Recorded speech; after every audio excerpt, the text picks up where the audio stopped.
Good evening and thank you for joining us for KREM 2 News 10 at 10, where we give you more news in less time. Let's get started. The city's plan to put a new homeless shelter in a vacant building off East Trent hit yet another snag. First, the city council voted against a zoning change for the building. Then last night, the city announced it was restarting the process of selecting who would operate the shelter, citing a conflict of interest. KREM 2's Kyle Simchuk is live tonight to talk more about what the mayor's planning next. Kyle? Well, Mayor Woodward does not know what the timeline is, only that there will be a shelter. The shelter will be delayed. We also talked with former City Council President Ben Stuckert. He says he notified the city about his conflict of interest and doesn't believe he did anything wrong.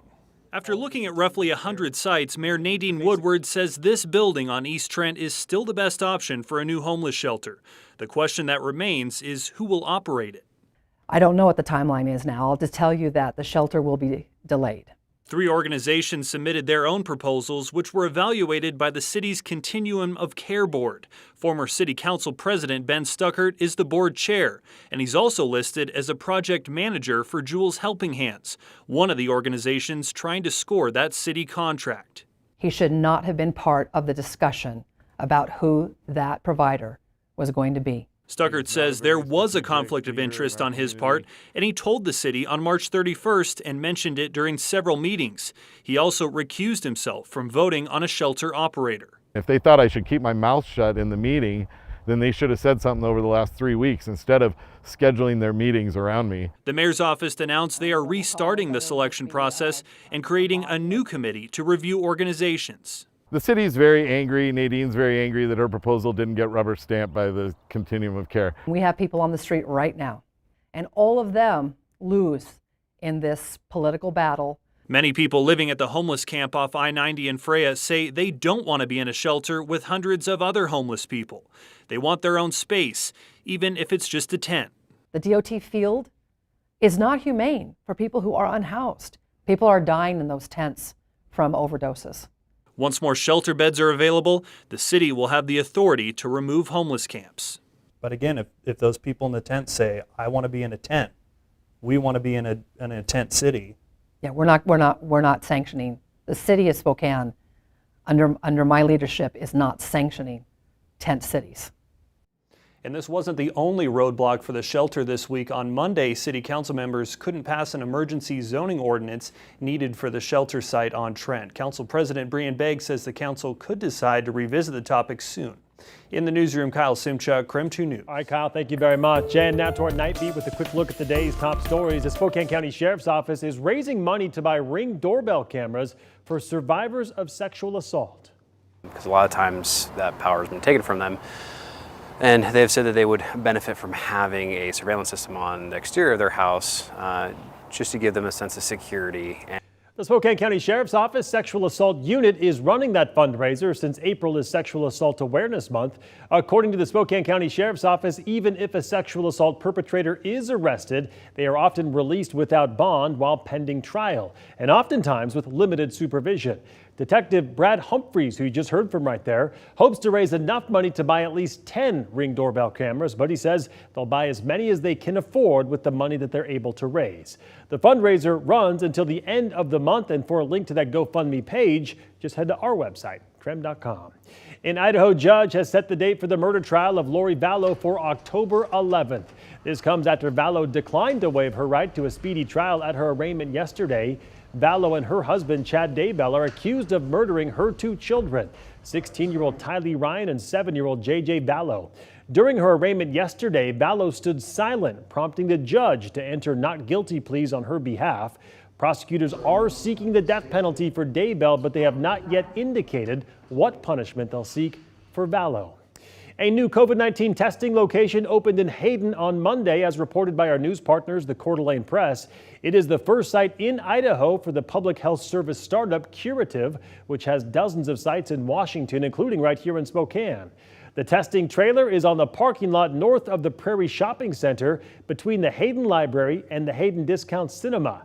The tests are free and the hours are from 11 in the morning until 3 in the afternoon. And that was your Night Beat. To learn more about any of these stories, just text us the word night to 509-448-2000. We'll send them directly to your phone. All right, let's talk weather now. So far this week, we've seen rain, breezy conditions, even some sunshine. Let's get outside to Chief Meteorologist Jeremy Legoo. And Jeremy, what can folks expect when they wake up tomorrow morning? Oh man, Mark, tomorrow morning, not the greatest. But tomorrow afternoon, still not the greatest. But Friday, Friday's looking good. Right now, we sit at 47 degrees, a couple of stray sprinkles coming down, and that's the case out here. Not enough that I need the umbrella, and notice the wind, not enough that it would blow away the umbrella. 47 here, 50 in Coeur d'Alene, 48 there in Sandpoint, and 44 in Moses Lake. Kind of mild as we head into the evening, and going to stay rather mild overnight thanks to this. A whole lot of moisture moving through. Now, as we get into the 11 o'clock hour, I assume I'm going to be standing out here with the umbrella, likely battling a little more wind as the front itself moves in. Little prefrontal moisture right now, and that's really about it. We saw a little heavier rain early on, but it was still kind of a light shower. The heavy rain arrives overnight, and it'll eventually start tapering off tomorrow morning, but then we're stuck with some of those scattered showers as we move through the day, with temps topping out near 50. All right, Jeremy, thanks so much. Turning to the ongoing war in Ukraine now, Ukrainian civilians remain trapped in the decimated southern port city of Mariupol as it comes under relentless Russian attack. This comes as evacuation efforts stalled and with time running out. Ukrainian forces are holed up in a massive steel mill, continued to put up what is likely to be Mariupol's last stand. Meanwhile, Russia reported the first successful test launch inside its territory of a new type of intercontinental ballistic missile. The nuclear-capable weapon does not appear to be ready for use, but Russian President Vladimir Putin warned it is designed to overcome any missile defense system and make those who threaten Russia, quote, think twice. The Justice Department is filing an appeal seeking to overturn a Florida judge's order that voided the federal mask mandate on public transit. The CDC said in a statement today that it will continue to assess whether an ongoing order requiring masking of indoor transportation is necessary for public health. For more updates on this story, just check our website. Again, that's KREM.com. Asking their pilots to fly record amounts of overtime on their off days in order to get our passengers safely to their destinations is problematic. If there's no wiggle room, there's no buffer. Meanwhile, the current mask policy does not mean that air travel has gotten any smoother. Labor tensions and high demand are causing delays and cancellations at SeaTac and airports all across the country. Off-duty Delta pilots picketed in front of the airport yesterday to send a message that they are fatigued and frustrated. The pilots claim they are facing longer days and shorter rest periods and say the airlines are only concerned with filling seats on their planes. In a statement, a Delta spokesperson wrote, quote, pilot schedules remain in line with all requirements set by the FAA, as well as those outlined in our pilot contract, unquote. Several major cell companies in the U.S. were reporting service issues earlier today. Here is a look at the website downdetector.com. It's a site where users can report outages. As you can see, it was showing a big spike in Verizon outages here in Spokane at around 3 o'clock this afternoon. Things have since improved dramatically. T-Mobile, AT&T, and U.S. Cellular customers were also reporting outages at that same time.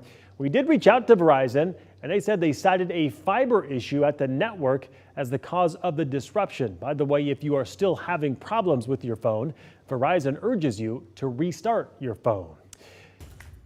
Now to a story we're working on for KREM 2 News tomorrow. Spokane police officers are getting help from an unlikely source, local middle school students. It is a story that is Inland North Best.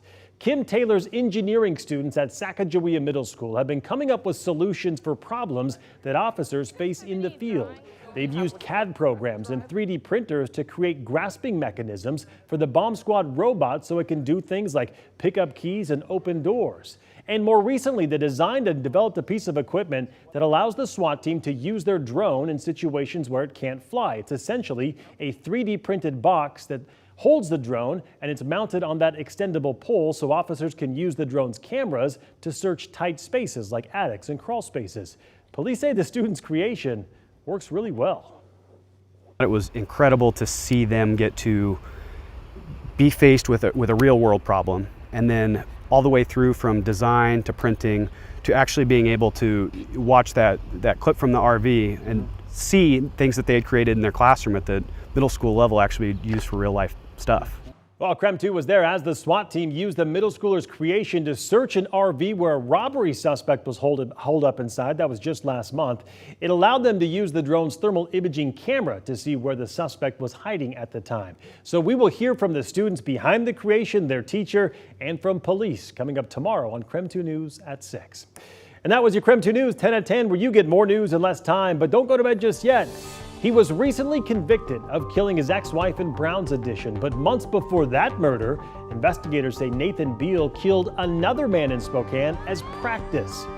We'll talk exclusively with his family. We're back in just 90 seconds.